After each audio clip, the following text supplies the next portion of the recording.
ত্রয়োদশ জাতীয় সংসদ নির্বাচনকে সামনে রেখে ঢাকা 17 আসনের করাইল বস্তিতে ফ্রি ওয়াইফাই সার্ভিস চালু করেছে বাংলাদেশ জাতীয়তাবাদী দল বিএনপি। বুধবার করাইল বস্তির জামাই বাজার মাঠে চেতনার বাংলাদেশের আয়োজনে এই সেবার আনুষ্ঠানিক উদ্বোধন করেন বিএনপির আন্তর্জাতিক বিষয়ক সম্পাদক হুমায়ুন কবির। উদ্বোধন অনুষ্ঠানে হুমায়ুন কবির বলেন, আপনারা 12 ফেব্রুয়ারি জনাব তারেক রহমান সাহেবকে বিপুল ভোটে নির্বাচিত করলে শুধু একজন প্রধানমন্ত্রী শুধু পাবেন না, একজন সমাজ সংস্কারক এবং অর্থনৈতিক সংস্কারক, যে আপনাদের শিক্ষা ব্যবস্থা, স্বাস্থ্য ব্যবস্থা এলাকার এটা অনন্য মাত্রায় উন্নয়নের মাত্রায় নিয়ে যাবেন ইনশাআল্লাহ।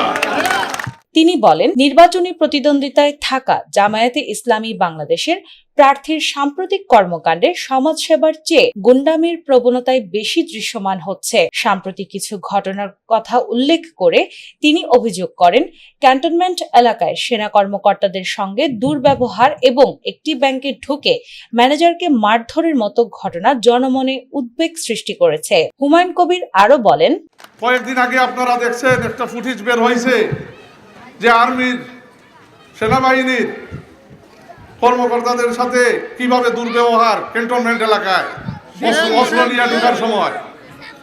তো এই হচ্ছে তাদের দাপট। আরো একটি পুলিশ দেখলাম গতকালকে, সে নাকি অগাস্টের পট পরিবর্তনের পরে গিয়ে এক্সিম ব্যাংকে ঢুকে ম্যানেজারকে চর থাপ্পড় লাগাইছে, তাকে লোন দেয়নি। তো একটি প্রবাদ আছে পাকিস্তানে, জামাতে ইসলাম পাকিস্তান সম্বন্ধে, যারা আসলে ইসলাম চাইনি, ওরা চাচ্ছিল ইসলামাবাদ। হচ্ছেন তো এখানেও মনে হচ্ছে জামাতে ইসলাম এই ইলেকশনের লাস্ট ফেজে এসে এখন বেপরোয়া হয়ে পড়েছে, যে ওরা আসলে ইসলাম চায় না, ওরা চায় যমুনা বঙ্গভবন। এনিহাউ বিএনপির এই নেতা বলেন, তারেক রহমান নির্বাচিত হলে এবং জনগণের ম্যান্ডেট পেলে ঢাকা 17 আসনকে একটি উন্নয়নের রোল মডেলে পরিণত করা হবে। তিনি প্রতিশ্রুতি দেন, ভবিষ্যৎ বাংলাদেশ হবে সবার জন্য সমান অধিকার ভিত্তিক বাংলাদেশ, যেখানে শুধু ক্ষমতাবানদের সন্তান নয়, সাধারণ মানুষের ছেলেমেয়েরাও মন্ত্রী ও সংসদ সদস্য হওয়ার সুযোগ পাবে। তিনি আগামী 12 ফেব্রুয়ারি ধানের শীষে ভোট দিয়ে তারেক রহমানের হাত শক্তিশালী করার আহ্বান জানিয়ে বলেন, বিএনপি জনগণের পাশে আছে এবং থাকবে। চেতনা বাংলাদেশের চেয়ারম্যান ইঞ্জিনিয়ার ফয়সাল সালাম বলেন, আজ থেকে করাইলের এই এলাকায় ফ্রি ওয়াইফাই চালু করা হলো। স্মার্ট ডিভাইস ব্যবহারকারী সবাই, বিশেষ করে শিক্ষার্থীরা, এখন বিনামূল্যে ইন্টারনেট সুবিধা পাবেন। এই করাইলবাসীর জন্য আমরা আজকে একটা প্রোগ্রাম করতে এসেছি।